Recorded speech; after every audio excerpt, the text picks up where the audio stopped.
Следующий вид поклонения какой? Мольба спасения. По-арабски. Истигаса. Аль-истигаса.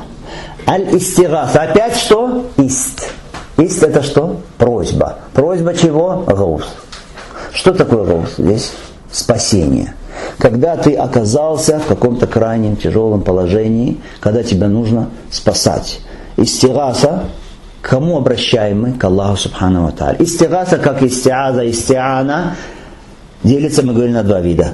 Где в пределах человеческих возможностей, где за пределами человеческих возможностей. Видение Аллаха Субхану ва Тааля.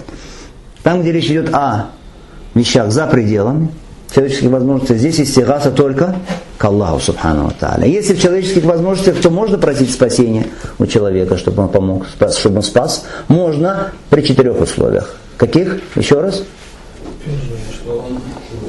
Живой, присутствующий, может, и он причина.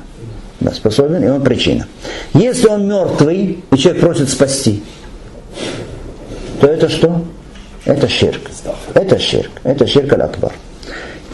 Или тонет в реке где-нибудь в наших краях, насаллаху вассаляму, знает, какой-то есть праведный человек, ученый, шейх где-нибудь в Таджикистане или в Узбекистане.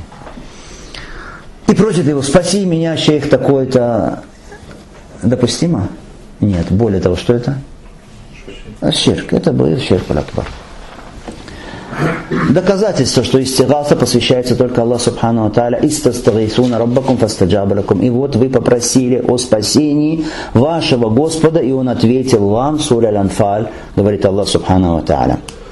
В случае нужды, например, тонет человек в море, может просить другого о спасении, может. Того, кто на берегу: спасите, спасите, кричит он, но при наличии вот этих 4 условий, пунктов, о которых мы с вами говорили. Если не будет хотя бы одного из пунктов, то дозволенная шариатом истигаса превращается в запрещенную.